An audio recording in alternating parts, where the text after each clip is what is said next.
Good afternoon, everybody. Today I'm going to talk about what is happening in global markets as we speak, but more importantly, what are investors buying and selling, and what are the risks and opportunities going forward. We live in very interesting times. We've had huge challenges for policymakers with respect to battling the twin challenges of global growth and disinflationary pressures. We have investors caught in a dilemma with respect to how accommodative central bank policy is likely to be. Central banks have delved into uncharted territory. We've had the issues of monetary policy divergence, oil prices collapsing, China slowing down, a lot of uncertainty all around, and as a result, we've had a very volatile start to 2016. As a result of which, a lot of emerging markets have been caught in the whirlpool of liquidity and volatility challenges. And effectively, if you look at what's happened over the past 2 or 3 years, investors have been caught in what is essentially a crisis of confidence. Now, if you look at the major bond markets around the world, right here, global yields are at or near record lows. Up until very recently, they have been. So you've had U.S. Treasury still at about 1.8 on the 10-year. Most of the Japanese and the German yield curves are negative. Yet, we have seen evidence of some inflows into some of the higher yielding bond markets, especially in the emerging space, and also Australia and New Zealand. If you look at the major equity markets, as recently as last month, several $1 trillion worth of value had been wiped off global equity markets, both across developed and emerging spaces. However, despite the mayhem and the bloodshed, so to speak, we've seen money coming back into select markets. So in the emerging space, for example, despite all the negativity surrounding Brazil, we've seen money coming back into Brazil, not Mexico. We've seen money coming back into Russia, not Poland. And in Asia, again, investors are being very selective. They're buying India, not China, or for that matter, in North Asia, they're buying Taiwan, not South Korea. So how do we know that investors are being so selective in what they're buying or selling? And just a quick word of that, about that, and then we'll head into the markets. We know this because, as Stephen pointed out, at BNY Mellon, we have access to about $35 trillion worth of assets on a daily basis, out of which a vast majority of our clients' information is coming from the custody database. Now, who are our clients? Our clients include the world's largest central banks, sovereign wealth funds, institutional money managers, hedge funds, pension funds, and corporations. And the way it works is very simple. Every evening at about 11 p.m. Eastern Time, we take a collection of all their actual transactions across equities, bonds, and currencies.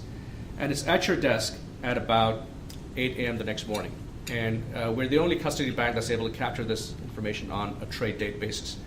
Now, apart from the timeliness of this data, the other reason why this information is so valuable is the nature of the clients that we're following or monitoring. Since these clients are some of the largest in their space, some of the largest institutional money managers, hedge funds, and central banks, if they have to buy 100 units of U.S. Treasuries, say, or sell 100 units of Australian equities, or buy 100 units of the Turkish lira, they're not going to go buy 100 or sell 100 units in one go. Otherwise, they'll move the market against themselves. So they're going to go buy, they're going to go buy 5, 5, 10, 10, 5, 5. So these are small quantities and they don't move the market against themselves. So if iFlow is able to show you their first few trades with only about a 10-hour time lag, and you know there's more behind it, iFlow can help you identify a trend in the markets before it becomes evident to anybody else. And by the same token, it can help you understand when it's time to switch from a momentum to a contrarian strategy. But most importantly, iFlow is able to give you a unique perspective, top-down perspective, as to what is being bought or sold and what is driving the markets in terms of actual activity across asset classes. So with that background, let's take a look at the sequence of events over the past 2.5 years, what has brought us to this point, and what are investors doing right now with respect to their allocations, their inflows and outflows, and how they're positioning themselves for what I still believe is going to be tremendous uncertainty going forward, despite what Ms. Yellen talked about yesterday. So let's go back to May 2013. And if you recall, that was when that was the first time when Mr. Bernanke first started talking about the word, the tapering word, the T word.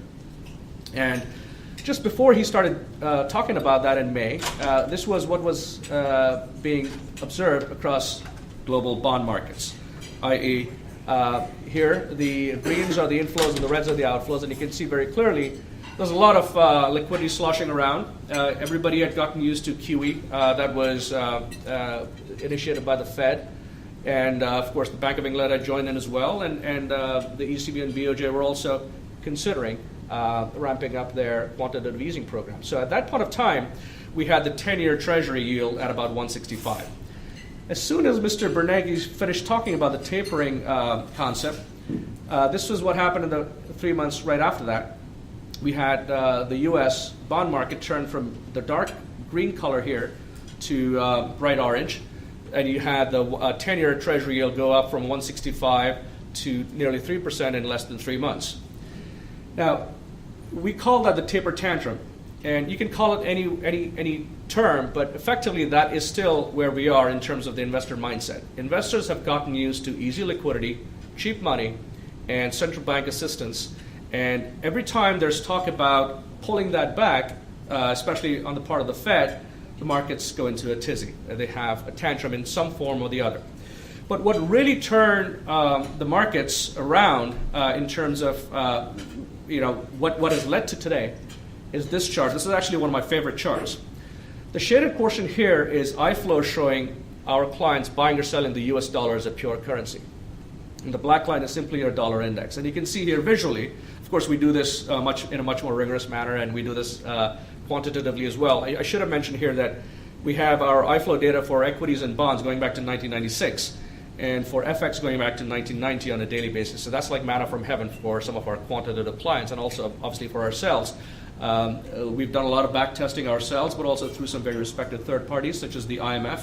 The International Monetary Fund has chosen iFlow as one of their main sources of analysis for global capital flows.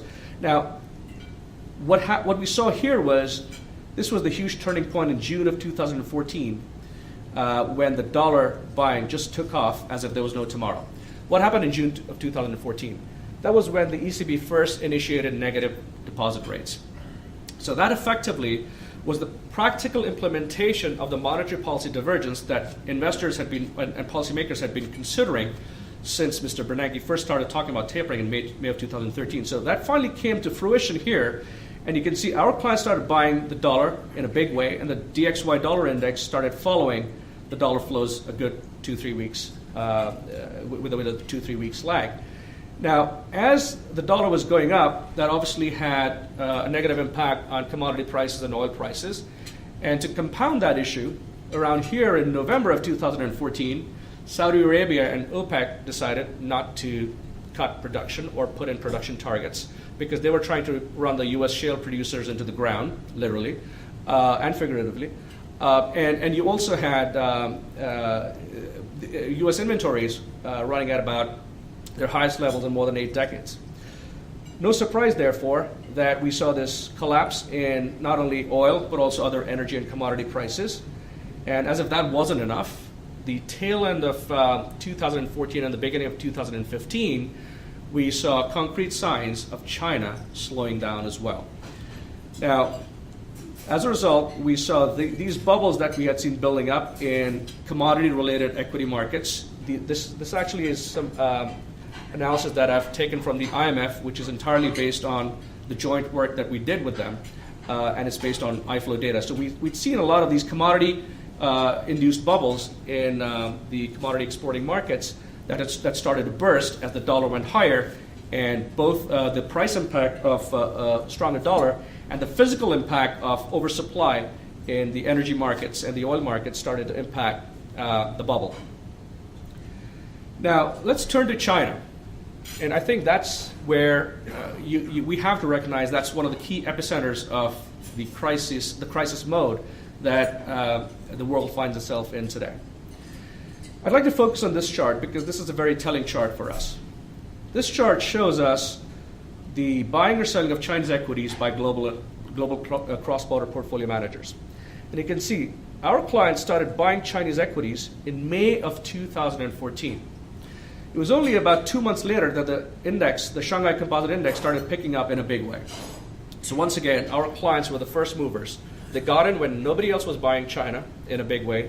They got in first, and they led the price action as the Shanghai Composite Index started ramping up. And then, of course, the retail money came in. A lot of the local money in China came in, and obviously that kind of ballooned into a rapidly ascending bull market. However, if you see closely, as the market started going up, our clients kept taking profits on the way up. And you can see that in sharper relief in the second chart, where the green line is the 1 month moving average of our flows showing buying or selling of Chinese equities. And you can see here, for the past 12 to 14 months, every time there's been a slight pickup in the Chinese market after the sell-off last year, investors, global investors, cross-border investors have taken that as an opportunity to pair their position somewhat.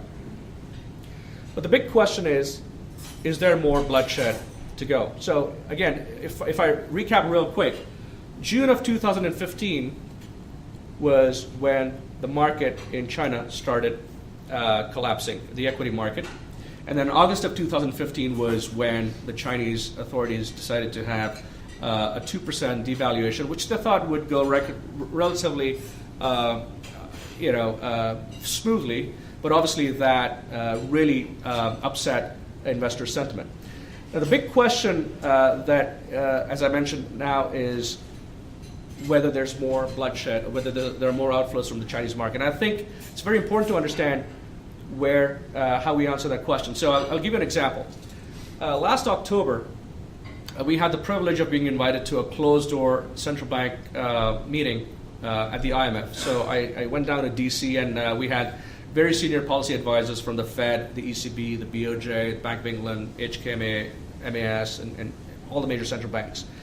And once I finished my iFlow presentation and talking about the markets, the key question I got from pretty much everybody was, what do you guys see in China? Is there more money about to come out? And my answer at that point, this is October of last year, was yes. We see a lot of investors still on the sidelines, having weathered the downtrend so far, but there's more to go. And we saw that unfold at the beginning of this year.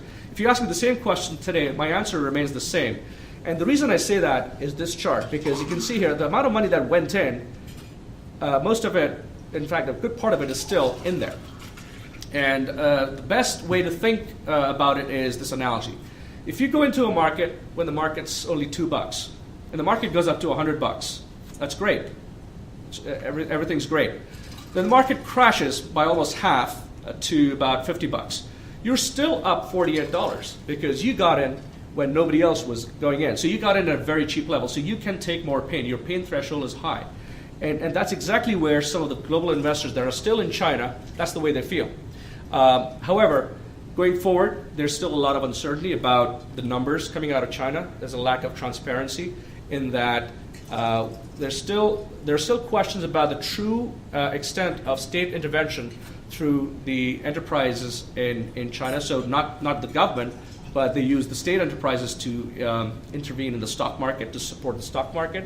There's still a lot of questions about how these state enterprises were used to intervene in the currency market to support the yuan, as the yuan was in free fall earlier this year. And there's still a lot of questions about the true extent of the commodities demand that is coming out of China.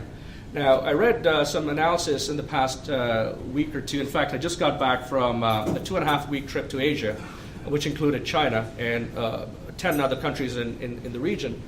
But there's still a lot of there are still a lot of questions about whether the true commodity demand data that are coming out reflect the actual reality on the ground. The reason is a lot of Chinese companies actually buy copper, for example, to use as collateral in carry trades. So they're not actually reflecting the correlations between copper demand and the electricity growth in the electricity grid.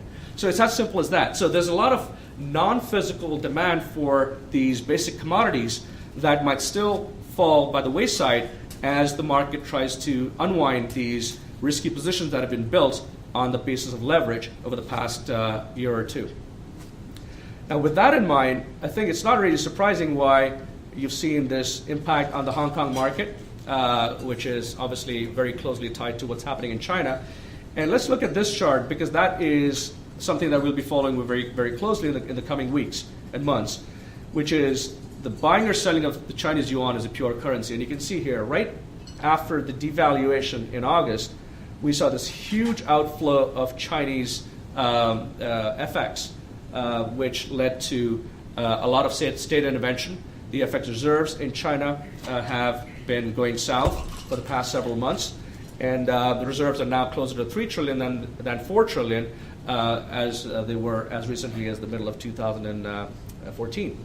So, long story short, there's still a lot of uncertainties in China, and two of the things that we follow very closely are the equity flows and the FX flows, because that's going to be a very telling indicator for global investor sentiment stability. Against this backdrop of uncertainty, it's not very surprising to see the three key barometers of risk aversion that we follow all flashing red.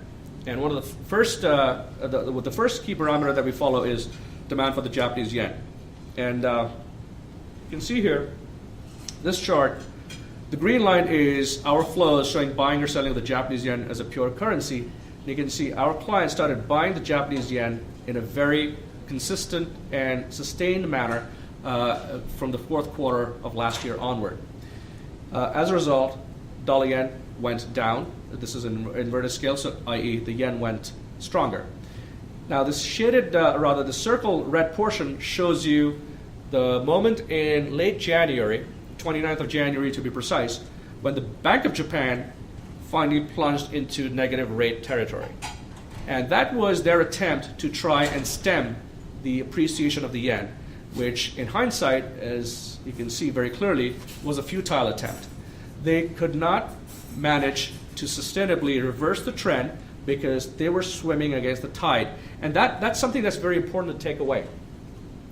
The mathematics might say something, the economics might say something, and you could look at all the equations that you want from a theoretical perspective in terms of negative rates are intended to weaken the currency. But it really depends on what the prevailing sentiment is and what investors are doing at that point of time. And as is very clear here, there was a very strong, concerted strong yen trend, which led the Bank of Japan's efforts to fall by the wayside. And I think that's a huge challenge for Mr. Abe and Mr. Kuroda in Japan in terms of trying to rekindle inflationary pressures. As a result of the yen strength, we've seen the Japanese equity market lose a lot of its steam that had been building up since 2013, 2014. And on the flip side, we've seen a lot of inflows into the Japanese bond market. Now, one might say, with negative yields in the bond market, why are folks going to the JGB market? And the reason is very simple. One key reason is, as investors grow risk averse, they unwind their riskier exposure, and most of that has been funded in the Japanese yen. So the Japanese yen benefits as a result. And most of that money is parked in the money market in the Japanese bond market. The other reason why this JGB market is very, very hot or attracting a lot of inflows is a lot of Japanese investors have taken money off the table or risk off the table in overseas markets and brought money back home. And the third reason is, despite all the negative yields, if you enter into a cross-currency basis swap as a dollar lender, you can actually avail of some pretty decent yields in the JGB market, 50 basis points in the 2-year and such, as a result of which you've seen some very counterintuitive moves in the market. So the yen stronger, Japanese equities weaker, bond yields lower in Japan. The other key barometer of risk aversion that we follow very closely is what's happening in Europe. And this is a chart that is taken from 2011, taken from the IMF report from that year, entirely based on iFlow data. You can see there, this was when Greece was blowing up, the first Greek crisis. And at that point, we saw a lot of money leaving the red line, coming out of the red line, which was peripheral bond markets in Europe, and rotating back into the green line, which is core European bonds, especially German bonds, French and Belgian and Dutch bonds. And that was because of a lot of risk aversion. Then Mr. Draghi came out in 2012 and said, I'm going to act as a backstop. I'm going to buy all the peripheral bonds in Europe, so trying to instill confidence. And we saw some money coming back into some of the peripheral markets, Portugal, Italy, Spain. But if you look at what's happening right now, the momentum has once again gone negative, and investors have once again become very, very selective. So we've seen money coming out of some of these higher yielding bond markets in Europe, despite the efforts of Mr. Draghi to say that, okay, we're into the QE mode for the foreseeable future.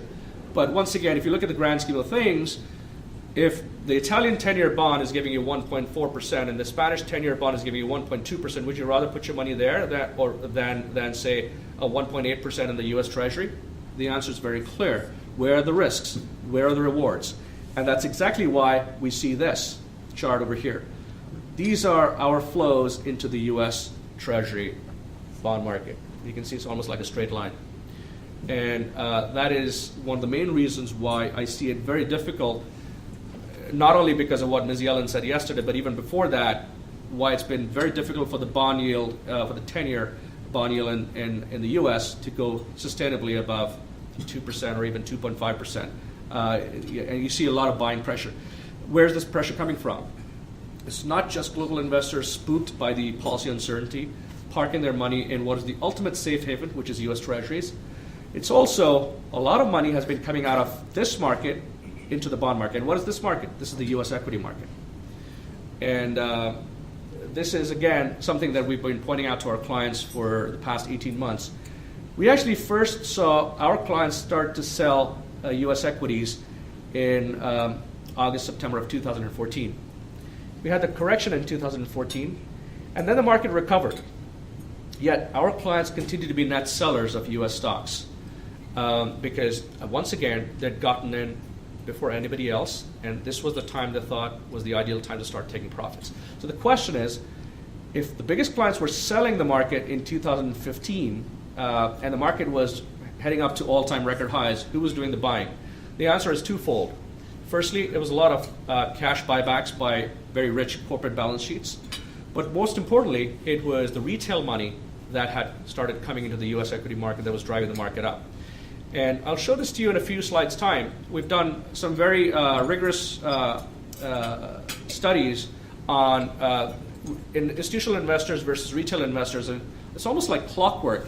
You see that whenever retail money gets involved or starts coming into a market, it's time to sell that market. It's almost like clockwork because they almost always end up buying high and selling low. And that's pretty much what transpired because the big money had already left the market. Then we saw this huge wipeout on the U.S. stock market as well, late last year and early this year. But big story here is money has already started moving away from the U.S. equity market on an asset allocation basis into the U.S. bond market for the past 12 to 15 months. Let's come back to the U.S. dollar. And this is what's been happening over the past few weeks. You can see here, despite all the bullishness for the U.S. dollar, the dollar has actually been losing a lot of momentum. And why is this happening? The reason is very simple. The Fed has finally admitted to the connectivity and correlation in global markets. So no longer is it sufficient for the Fed to just focus on its dual mandate in the domestic economy, which is price stability and employment. And you started seeing signs of that going back to 2015 over here, where Ms. Yellen said, we still have some concerns about negative impacts from global developments. And she talked about China in particular over here back in September. Despite all that, the Fed still had to stay the course, and they delivered a rate hike in December, which actually, in hindsight, combined with the fact that OPEC also in December came out with their decision saying, we're not only not going to put in output quotas or cut our output, we're allowing our members to pump as much as they want. So that was actually the perfect storm, a rate hike in the U.S. and further physical oversupply or the threat thereof in the oil market that led to a very volatile start in 2016. And not surprisingly, therefore, on the 10th of February, Ms. Yellen came out saying one of the key risks is the further appreciation of the dollar. Earlier this month, we had a very dovish FOMC statement. The dot plot revisions were substantially downward. The rate hikes for the rest of the year were revised down from 4 to 2. And of course, yesterday was the ultimate dovish message from Ms. Yellen, where she explicitly said, we have to keep track of what is happening in foreign economies, what is happening in global markets. We have to try and manage the appreciation of the dollar in terms of that is a negative for global markets. And the U.S. is not immune from the consequences of a stronger dollar or a Fed rate hike. So essentially, it's the monetary policy divergence that is being tamped down by the Fed. And that, I think, is a seminal moment in central bank policy making. We've never seen this before. And the reason we've never seen this before is everything that we're seeing right now is unprecedented. The ECB and the BOJ are struggling with a negative rate regime, and the U.S. caught on the other side trying to manage expectations lower despite the need of the economy to actually start normalizing rates in the U.S. And as a result, this is what we have. So once again, back to the dollar. The dollar's been losing some steam here, and as a result, we've seen diminishing returns to quantitative easing in Europe and Japan. So despite all the requirements of the ECB to have a lower euro, the euro-dollar exchange rate today is at 113. The dollar-yen exchange rate is 112, 112 handle. And I think that's very important to understand. Therein lies the paradox of central bank policy making. The Fed has to ratchet down, dial back the hawkishness, manage rate expectations lower, which in fact is complicating the issues for the ECB and the BOJ because their currencies are going up because the dollar is going weaker. And I think that's something that is going to come back in terms of continuing volatility. You know, Ms. Yellen only talked about this yesterday, but once this kind of gets digested by the market's going to say once again, okay, so what do we do about Europe? What do we do about Japan? And of course, everybody's in data watching mode. Now, despite all this uncertainty, we're actually seeing money, and as I promised, I'll show you where the money's going. So, some commodity currencies, especially in the G10 space, the Australian dollar, the New Zealand dollar, and the Canadian dollar, have done very well in the past few weeks. And the reason is not just investors buying oversold currencies, but you can see here the Australian dollar and the New Zealand dollar, but you can see the underlying reasons. We've seen some, look at these two charts here on the top right. We've seen some very steady inflows into the Aussie dollar bond market and the New Zealand bond market. Why? Because if I'm a bond manager and if I want to stay in G10 markets and I want higher yield and I want a relatively liquid market, why wouldn't I go for a 10-year bond yield of 2.5% in Australia or 3% in New Zealand as opposed to, say, Spain or Italy, which are giving me only 1.5% with a lot more risk. The Canadian dollar has actually been one of the best performing currencies after the Japanese yen so far this year. And once again, it's not just because of the relative kind of stabilization of oil prices and commodity prices. It's also this. We've seen a lot of money coming back into the Canadian equity market. And that's the beauty of iFlow, because it kind of helps connect the dots. It's not just a singular focus on currencies or equities or bonds. It takes everything together to understand what are the intricacies of the drivers of the markets. And you can see here, and a lot of money coming to the equity market in Canada. Why? Because Canada is one of the few G10 economies that has taken concrete steps to come up with an expansionary budget. And we saw that on the 22nd of March when the Canadian finance minister came out saying we're expanding the fiscal deficit because there's a realization that monetary policy has reached the end of its limit. And that's something that's very important for other policymakers around the world to also understand, because that monetary policy alone cannot pull the weight of trying to rekindle growth and trying to revive inflationary pressures from a very low and disinflationary mode. Now, despite all of what I just mentioned, investors remain very, very tactical. And that's, again, not too surprising, because investor uncertainty is here to stay for the foreseeable future. So we can see here A lot of ins and outs from the Euro-Yen market, the Aussie-Yen market. But look at these two charts at the bottom. If you look at what happened over the past 2 years in the European bond markets, a lot of greens, a lot of money going to the European bond market, both core and peripheral. But if I show you the same markets just over the past 3 months, Spain has turned from green to pink. A lot of dark greens have turned to light greens, and you've seen Greece and Italy starting to see outflows as well. So once again, a lot of selectivity, and no longer are investors going to look at pure asset classes as buys or sells. No longer is it a binary switch. It's more being tactical and being more selective. So moving on to the emerging markets, we're actually seeing money coming back into the Brazilian real, the Russian ruble, the Turkish lira, the Mexican peso, and these are all shown over here very clearly.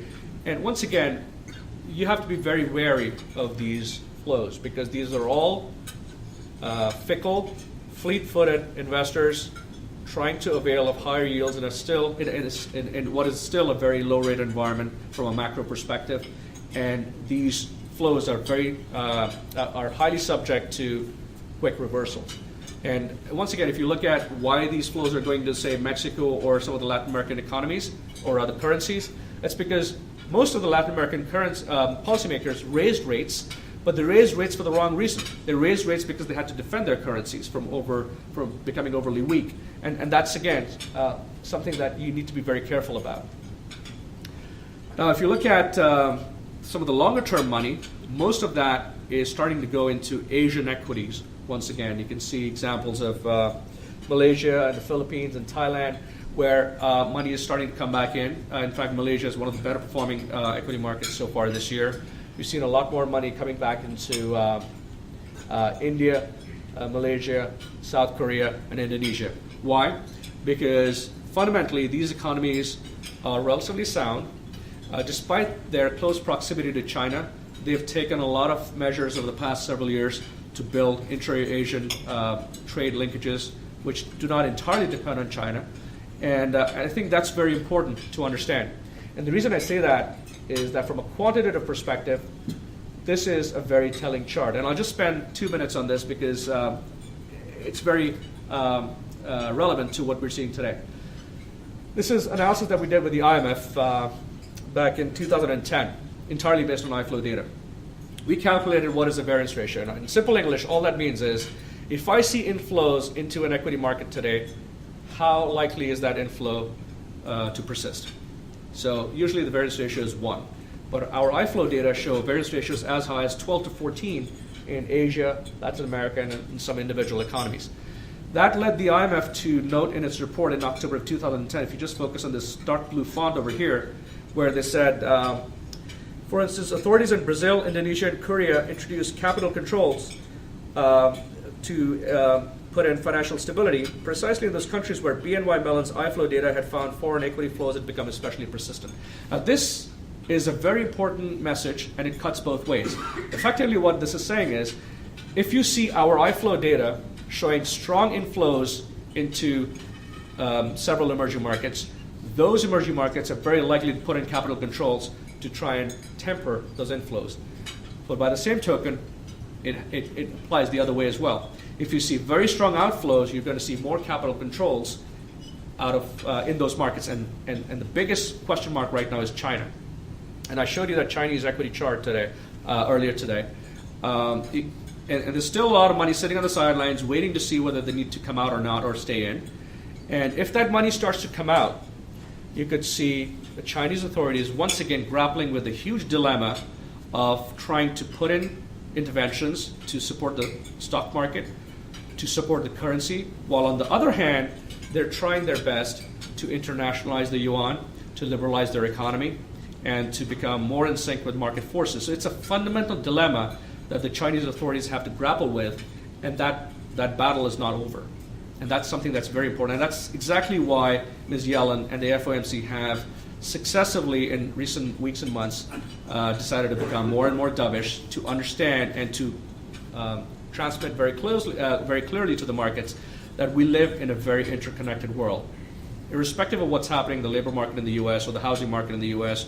or price stability in the U.S., the Fed cannot be oblivious to what's happening in China, what's happening to global markets, volatility, and sentiment in general. Now, moving forward, this is the chart that I promised a few minutes ago, the contrast between what institutional investors do and what retail investors do. So once again, this is an analysis, a piece of analysis that we did with the IMF back in 2014, 2 years ago, and I'll just focus on this top left chart.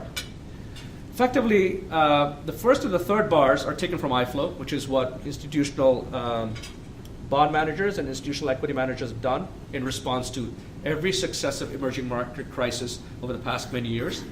And the second and the fourth bars are taken from another source, data source, which shows you what retail investors have done in response to every crisis in the emerging markets over the past many years.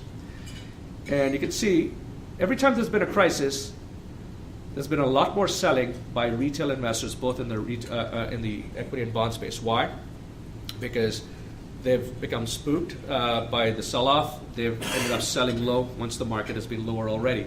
However, as I showed you, institutional investors tend to get out of the market before the sell-off, and in fact, they've used every sell-off in emerging markets over the past many years as an opportunity to get back in at much more attractive re-entry levels.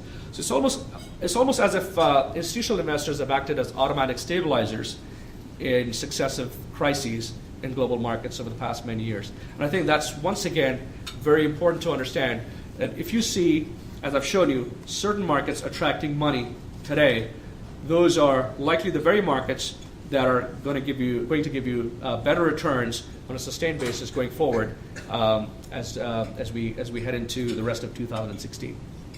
So to put this in kind of clearer context, I'm just going to take you through some iFlow weeklies that we write every Tuesday and Wednesday to show you how swiftly sentiment has changed and how iFlow has been able to capture the pulse of the market and why we believe certain markets are going to do better than others going forward. So I'll just go back to April of 2015, where at that point times were good. Money was going into Russia, money was going to Brazil, and then we saw on the 29th of April, if you just focus on the red font here, we first raised the red flag on China. Now, if you recall, the Chinese stock market only started selling off in June of 2015. But as early as 6 weeks before that, on the 29th of April, we wrote we were raising a red flag on China. Why? Because of this chart. Our iFlow data showed 14 consecutive days of net selling of the Chinese stock market. And to us, that was a huge red flag. And remember what I said at the beginning. So the biggest clients, if they have to sell, they sell in bits and pieces. And if you're able to capture that, you know that there's a trend emerging. So we raised the red flag on China a good 6 weeks before the sell-off. And then on the 8th of July, of course, the sell-off was in full swing. And we said the global contingent risks from China exceed that from Greece. And why do we say that? Because of this. We saw this huge minus 250 point outflow from the Mexican peso market. You do the math and you think about it, if you're looking at it from a global perspective, you say, Chinese equities are selling off here. Why on earth is the Mexican peso selling off? And it's very clear. When global investors start de-risking or taking risk off the table, they're selling everything that they consider risky. So it doesn't matter whether it's equities or bonds, whether it's China or Mexico or Australia or Turkey. Once you start seeing the big picture, you want to get out of risk. And that's, once again, an example of how iFlow is able to connect all the dots in terms of the connectivity and the correlations around across asset classes and markets. And then, of course, we had China selling off in a big way right after the devaluation in August. And fast forward to the beginning of this year, once again, after the relative calm in November and December, we saw this, where we saw another minus 350 reading on the Chinese equity market, which obviously, as we now know, was, again, the epicenter of the crisis at the beginning of this year, a lot of volatility. And then we saw this in terms of huge buying of U.S. treasuries, huge selling of U.S. stocks, and the U.S. equity market was not immune to what was happening in the rest of the world. Once again, a lot of connectivity and correlations. And finally, I'll just end with this slide here in terms of the iFlow Weekly. The past 2 weeks, this is what I wrote on the 17th of March, so just about 1.5 weeks ago, where the dovishness of the Fed that had already been in evidence after their FOMC meeting on the 16th of March actually led to this paradox for the ECB and the BOJ, which we've already covered. If the Fed is dialing back its hawkishness, if it's trying to manage expectations lower, it only complicates the issue for the ECB and the BOJ. This is a quick summary of what I think is important in terms of the downward spirals. You see a lot of issues with respect to Fed rate hikes, the oil situation, Chinese uncertainty, and I think these policy dilemmas and the de-risking and the volatility is here to stay. I'll just end in the last 2 slides here.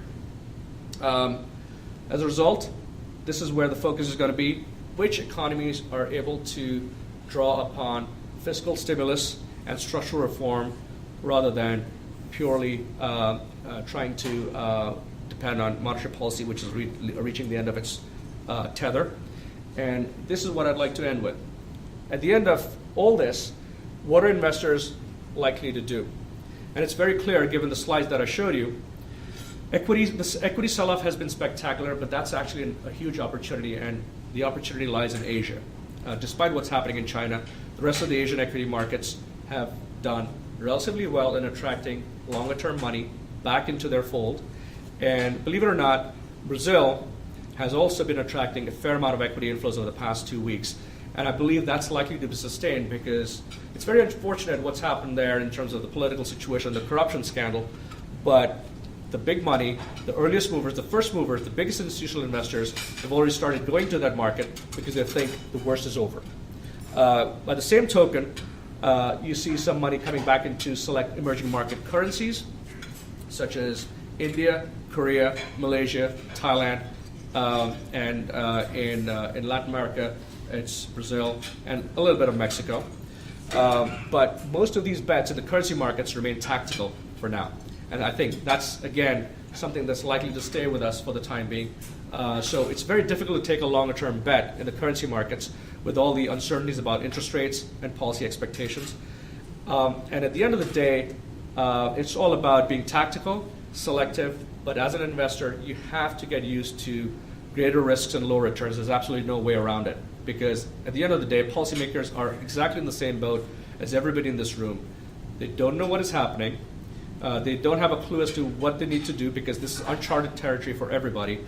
So everybody remains in data dependency mode and trying to understand the intricacies of the bond, equity, and currency movements. And if you look at the big picture once again, this is the first time in the history of monetary policy that the Fed has had to ratchet down rate expectations because the market had already gotten it right. They were trying to be hawkish, but the market just wouldn't believe their hawkishness, and the Fed has to ratchet their expectations down, which is exactly why we need to be really careful about where the flows are going. So we like to look at this as a big jigsaw puzzle. Everybody in this room has a fundamental view. You're either bullish or bearish a market or an asset class. But you can make a much better informed decision if you know what is being bought or sold in terms of equity and bond or currency flows. And you also are in a very good position to make a better informed decision if you know how investors are positioned. And that's exactly what we try to do through iFlow, either through our charts or through capturing all this information in a very systematic, quantitative manner to give you the model outputs. I'm just going to stop here. There's a lot of information here, but I'd be happy to take questions. Yes? Can you speak to the recent spike in iron ore off its low? And are there any economic implications to that? It's a great question. So I was, as I mentioned, I was in Asia for 2.5 weeks, and I think it was the 7th of March. I was giving a client conference in Singapore, and at that time, iron ore had started picking up, and on the back of that, and it's not just iron ore. You had a bounce in some of the other base metals, aluminum, nickel, copper, and you had a stabilization in the commodity market as a result. and some of the commodity markets and the commodity proxies in the currency markets benefited as a result. But once again, I think it's a very nebulous area to kind of pinpoint whether there's actual physical demand or it's just pure speculation. And I think from what I read, I'm not a commodities expert, but from what I read and what I talked about with the commodity-related investors that I met in Asia, there's a lot of speculation that is building up in terms of trying to catch the bottom of the commodity market. And it's almost like you have the recovery in the Brent crude prices, for example. A lot of the shale producers are likely to go in for forward hedging because they're trying to use every bounce in the market to hedge their future cash flows. So that acts as an automatic lid on the bounce in not just oil prices, but also some of the commodity prices that we're seeing. So to answer your question, there's still a lot of noise in the data, and I don't think the bounce in the prices that you've seen in iron ore in particular, or even other base metals, is likely to be sustained, because it's still too early to understand or to believe that it's a physical demand that is driving that process, rather than what I believe is purely speculative positioning. Yes? Just a question on what's the impact of the possible British exit on the euro, and also the impact of the migrant movement in, especially around Turkey. Do you see any options around that? It's a great question. I just draw your attention to this chart here. So, despite the weaker dollar in the past few weeks, as a result of which the euro has been supported and the yen has been supported, look what's happening with the British pound. The weakness in the British pound is nothing new. It's been on the back foot for the past 2 years. And in fact, all said and done, if you look at, well, tomorrow's the 31st of March, right? The end of the quarter. The British pound is set to post its worst quarter versus the dollar since 2009. And this is something that I think you hit the nail on the head. One of the most underpriced risks for the British pound right now, or England, or the British economy in general, is the referendum on the 23rd of June. Sterling has started showing signs of further losses, and I think that's going to be a key risk. And one of the most underpriced risks is the political crisis or the refugee crisis in Europe, because there are huge costs that are as yet uncertain. And that could be a huge catalyst for the yes or no vote in the British referendum. So once again, the best way to play it out in the markets is the euro-sterling exchange rate. That hasn't moved much. Why? Because not only is there uncertainty about what's happening in England, but also uncertainty as to what's happening in Europe. So that's why investors have just taken the pure play here, short the British pound versus the US dollar. Right? Yes? Can you talk about the data being from different sources? Because it seems to me when you mix a hedge fund with a sovereign wealth fund with a pension, you have different time horizons. And all the data together doesn't, could you look at the data just by the hedge fund community who has a shorter horizon, right, and that would give you more information, or do you? Great question. And this is how I would kind of relate our experience with that kind of granularity. So we tried parsing our data with respect to different investor types. Central banks and sovereign wealth funds on the one side, you have pension funds, institutional money managers, and the hedge funds. But firstly, the marginal return from doing that kind of granular analysis did not outweigh the marginal cost. In effect, it was a wash. And the reason it was a wash was very simple. Over the past, we've had this data going back to the 1990s, so we've had 20 plus years worth of data to analyze. But in the past few years, in fact, over the past 10 years, investor behavior has changed radically. So to give you an example, gone are the days when the average pension fund used to look at their asset allocation or look at their portfolios once a quarter and then go play golf. No longer is that the case. You have to be on your toes, you have to be much more tactical, you have to be much more nimble, and you see a lot more pension fund money being allocated to global tactical asset allocation funds, i.e. to more nimble funds, to the hedge fund external managers.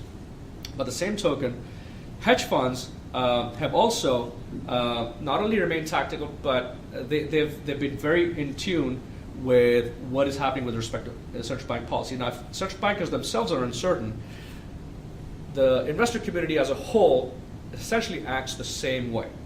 So to answer your question, we haven't seen any big differences, and the fact that the so-called longer-term investors have also become very, very tactical and short-term and selective kind of obviates the need to do that kind of granular analysis. Have you looked at the strength of any of your signals? Like, how would you measure one case correlation versus causation in Sure. some of the data, and how, Sure. like, that you believe this chart really tells me more because over the last 18 years we've seen X cases and they've Again, excellent question. So what we've done is we've taken a very simple signal processing approach. We've taken every single bond market, every single equity market, every single currency market and analyzed it in great detail over the past 20, 25 years. And what we found invariably was any asset or country that we were looking at, there was an inflow and outflow over time. So we spent a lot of time measuring the amplitude and the frequency of those waves and how they varied during periods of calm and turbulence. So, for example, what was happening in the run-up to the Mexican peso devaluation in December '94, the tequila crisis, or the Asian crisis. And what we found was the interconnectivity of the asset classes was played out almost like clockwork every time. And it's very important to understand, if you take all three asset classes together, you're in much better situation to understand what is driving the market. Is it the equity guys driving the bond market and the currency market, or is it the currency volatility that's driving the sell-off in the bond market or the equity market? And if you have that kind of overall perspective in mind, you're able to capture the risks and returns in a much better informed manner. And so the best barometer for us is the Sharpe ratio, the information ratio of our signals. The fact that we take a comprehensive multi-asset class approach to our quantitative work, we have Sharpe ratios or information ratios north of 1 or even 1.5, even 2 at times, which to us is the best evidence of giving consistent higher returns on a risk-adjusted basis because it's a multi-asset approach. Does that answer your question? Right. Yes. I'd like to ask a follow-on question with regard to the tactical question. And you said that if investors are becoming more tactical really over a longer period of time, but I wonder if there's a demarcation point in time where we really saw much more tactical moves affecting the market. Was it the 2008 crisis where people got in trouble because they weren't tactical enough, or was it happening before then?